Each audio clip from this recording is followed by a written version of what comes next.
Hey everyone, welcome back to another episode of the Cardboard Herald's Rook and Record. I'm Jack, and today is a very special episode, not just because we're covering Scythe, which is very special in and of itself, but because this is our premiere on the Dice Tower's Throat Punch launch. How freaking cool is that? I know it's certainly cool to me. So I knew we had to pick an awesome game and just as awesome of a record, because that's what we do here. We pick the perfect soundtrack for you to listen to while playing your favorite games. So today, of course, we're looking at Scythe. This game is a beautiful juxtaposition of this agricultural pastoral nature with the looming threat of war constantly in the background, with these industrial machines just stomping over the landscape. And I needed something to kind of capture that. And it's not just about the imagery here, which Scythe has incredible imagery throughout. Stonemaier Games did an excellent job at creating a thematic resonance between the mechanisms and the theme of the game. And so there's a pervasive threat of war in everything that you do. Every decision is going to be affected by the possibility of someone coming in and kicking your butt.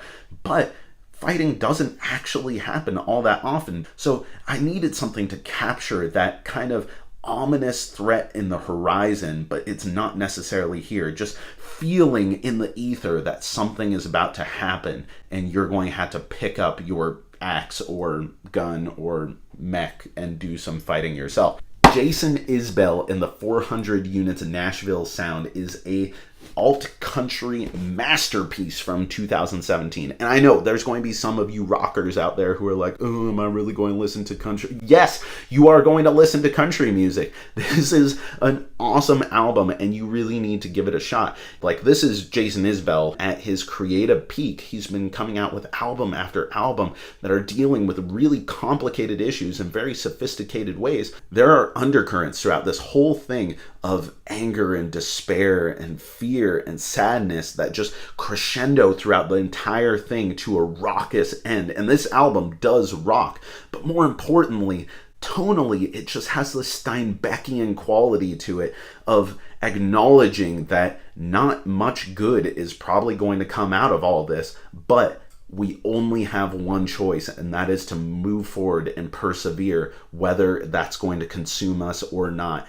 And that's a lot of the same quality that I see throughout all of Scythe. So that's why I think the perfect album to listen to while playing Scythe is Jason Isbell in the 400 Units Nashville Sound.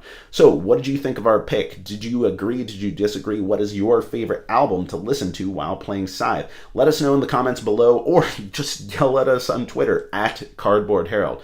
You can find all sorts of other reviews, recommendations, and of course, Rook and Records on our website, www.cardboardherald.com, and on our YouTube channel. So thank you so much for watching Rook and Record and Throat Punch Lunch, and you remember that the more that we do of these, the less bad music you are going to have to suffer at the table.